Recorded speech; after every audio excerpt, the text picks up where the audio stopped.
Bom dia a todos! Hoje eu, Isadora, e a Luísa Malaquias vamos apresentar o trabalho de álgebra, que o tema escolhido foi sobre as mandalas, que elas são desenhos que têm bastante relações com a matemática. Os primeiros registros de mandalas foram aproximadamente datadas no século XII, na região do Tibete, e depois foi estando espalhadas também em diversos outros países do Oriente, como na China, Índia e Japão. A palavra mandala, em todos os locais, tem o mesmo significado, que é uma expressão derivada do sânscrito, que é um nome de uma língua antiga que é ainda utilizada na Índia, que significa círculo. Geralmente, as mandalas são usadas em rituais religiosos para manter a concentração em uma meditação e hoje em dia está sendo muito utilizada para decorações. O que são mandalas? Mandalas são desenhos de formas geométricas concêntricas, ou seja, que se desenvolvem do mesmo centro. São círculos compostos por detalhes e figuras em seu interior, como formas geométricas, flores, budas, símbolos, etc. Os desenhos podem ser criados em diversos materiais, como por exemplo em papéis, telas, madeiras ou ferros, e são sempre extremamente coloridas. Existe também um outro método de criação de mandalas que são feitas por monges budistas, que se consiste em fazer mandalas utilizando areias coloridas. A confecção pode levar horas ou até dias, e quando terminado é imediatamente destruído, e isso é para simbolizar que tudo na vida é passageiro. Muitas religiões, como o budismo, o hinduísmo e taoísmo, tratam o desenho de uma mandala como algo sagrado, e sendo muitas vezes a representação do círculo da vida. Por volta dos séculos XVI e XVIII, as igrejas começaram a usar os desenhos das mandalas em artes sacras e em vitrais. As mandalas, elas têm esse lado mais espiritual e mais de você sentir aquilo do que cada linha daquilo representa pra ti. Acaba sendo uma coisa bem pessoal. As mandalas, elas são um círculo de coisas sagradas e elas concentram uma vibração de energia. Então elas são um centro de energia e elas têm o poder de alterar a vibração daquilo que elas atingem. Nas mandalas sempre tem uma repetição, uma simetria nos desenhos e essas simetrias são os que determinam o tipo de energia que ela vai transmitir, tanto os símbolos, os desenhos, quanto as cores, e isso vai determinar o tipo de energia que ela vai transmitir. E eles fazem uma analogia com a física quântica, que você atrai o que você transmite. Então, se você quer transmitir, você está transmitindo uma vibração elevada, você vai atrair essa vibração elevada. Então, eles dizem que a mandala ela é um canal de vibração. Então, tudo que você passa pra mandala na hora de estar fazendo, você vai transmitir ela para as pessoas que vão, enfim, olhar e ter e interpretar, e, enfim. Quando você faz uma mandala, o teu objetivo nunca vai ser fazer a mandala em si, mas sim dar de presente para alguém, ou tu quer transmitir certo tipo de energia para alguém, você vai lá e faz e dá para essa pessoa, ou você quer trabalhar o teu processo de concentração e buscar uma paz dentro de ti. Esse é o objetivo de você criar uma mandala e não simplesmente fazer ali e deu. A mandala ela tem um centro e esse centro é a essência, da mandala, então dali é que as coisas vão se expandir. Eles também fazem essa analogia com nós mesmos, então a gente tem a nossa alma, que seria o nosso centro, e dali a gente vai expandindo a nossa personalidade, enfim, a nossa forma de agir, enfim, sendo consciente ou inconscientemente. Quando você cria uma mandala, você cria uma energia, algo com muita força. E às vezes você nem sabe disso, você faz por diversão ou faz por passatempo, e querendo ou não, você tá criando uma coisa bem forte, assim, bem interpretativa e que tem um poder bizarro. A gente tem dois tipos de mandalas, que são as espontâneas, que vem do nosso inconsciente. Então você faz aquilo sem ter um objetivo, você só simplesmente vai fazendo conforme o que você está sentindo. E a gente tem as mandalas racionais, que são as mandalas feitas com um objetivo. Por exemplo, que você encomenda uma mandala, vai ser uma mandala racional, porque ela já tem, você faz aquilo com o objetivo de transmitir certa energia ou ela tem um propósito determinado, que as mandalas espontâneas não têm, por isso são chamadas espontâneas. E aí vem a pergunta, né, qual a função disso? Quais os benefícios que isso pode trazer? Os budistas, eles usam a mandala como um instrumento para atingir uma concentração, um estado meditativo. Eles criam essas mandalas em areias ou algum material parecido e, cara, demoram horas, dias pra fazer, e depois eles jogam num rio ou numa água corrente. E isso é um ritual que mostra que tudo na vida é passageiro, que nada é permanente, nada vai ficar ali para sempre. Já os índios navajos, não sei como se fala, eles utilizavam as mandalas como uma forma de cura, um símbolo de cura. Existem inúmeras funções para as mandalas, cada grupo usa isso como com um objetivo diferente. E falando dos benefícios, o processo, né, de você fazer uma mandala, ele melhora a tua concentração, diminui o estresse, a ansiedade. E para quem faz as mandalas, né, cria, também é beneficiado na parte motora, na harmonização você aprender a harmonizar as cores.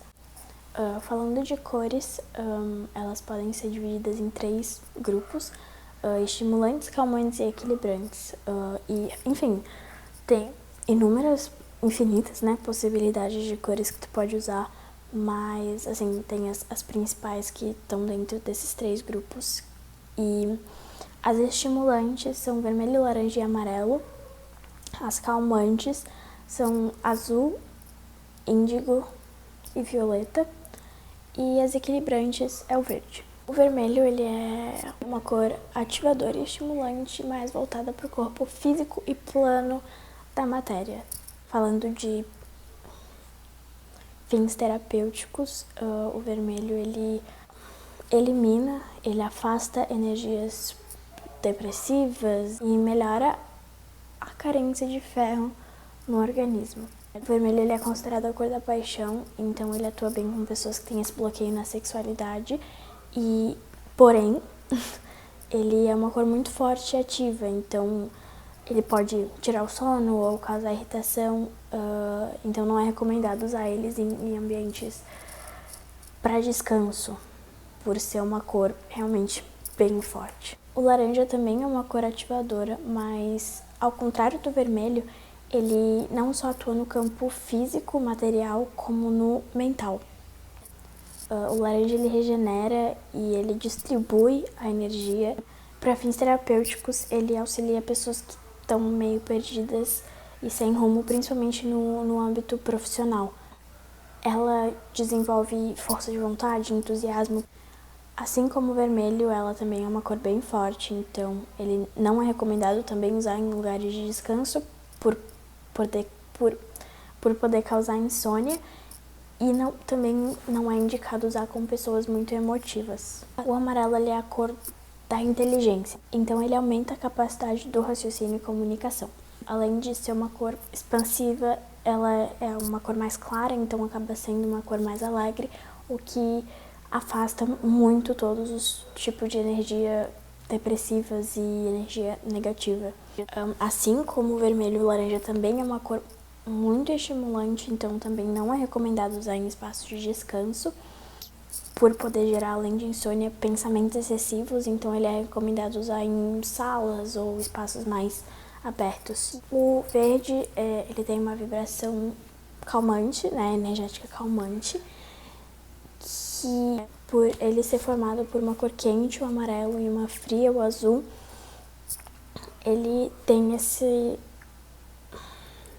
equilíbrio, então É uma cor que não tem, por exemplo, contraindicações, como as 3 primeiras que eu comentei.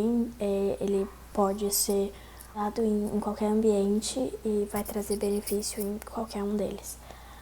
O verde ele traz esse alto valor a si mesmo.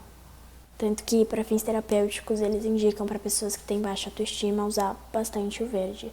O azul, ele também é uma cor calmante que estimula a harmonia, o equilíbrio, a serenidade, e ele é bem conhecido como a cor que transmite a paz. Para fins terapêuticos, o azul ele é usado, né, para aliviar dor e ansiedade, mas que é para tomar bastante cuidado em usar azul com pessoas cansadas e tristes, porque por ele ser uma cor calmante, ele vai potencializar esses sentimentos nessas pessoas. O índigo, que também é um tipo de azul, ele estimula a profundidade, a intuição e a meditação. Para fins terapêuticos, ele é recomendado para pessoas que têm esses problemas mais sutis e espirituais. Então, quando você precisa usar uma cor forte, por exemplo, vermelho, mas aquela pessoa não é muito indicada para usar essa cor, você pode substituir ela pelo índigo. Aí temos violeta, que é a cor da espiritualidade, e ela é capaz de transformar uma energia negativa em uma energia positiva. Para fins terapêuticos, ela é recomendada para pessoas que querem se conectar com Deus ou a fé ou algum tipo de Deus, sim, ou qualquer coisa que ela acredite. E ela não é recomendada para pessoas que vivem meio fora da realidade ou são fanáticos por coisas espirituais ou religiosas. O branco, ele estimula ou ele dá a ideia de limpeza, de fresco, de puro. Ele é conhecido como a cor da paz e para fins terapêuticos ele é recomendado para usar como uma forma de energizar aquilo de uma forma integral, tudo da mesma forma. E ele tem bastante presença de luz, por ser branco. Aí temos o preto, que diferente do branco, ele representa a ausência de luz, então ele representa o fim de algo, não o começo, como é o branco, e ele representa a morte, mas ele tem um grande potencial energético. Ele não é recomendado para pessoas que tenham baixa autoestima ou são muito pessimistas. As cores, elas são elementos muito essenciais na hora de fazer uma mandala, porque são elas que vão determinar a energia que você quer transmitir. Tem um livro também que, quando eu estava pesquisando sobre o trabalho e sobre as cores, eu lembrei bastante, que é o Psicologia das Cores, que eu não li, infelizmente, mas ainda vou ler, que eu já li a sinopse dele, ou não sei se fala sinopse, mas enfim, e dizem que ele explica bastante, né, cada cor e o que cada uma, né, transmite, assim, então eu acho que pode ser que seja bem interessante para entender mais sobre isso.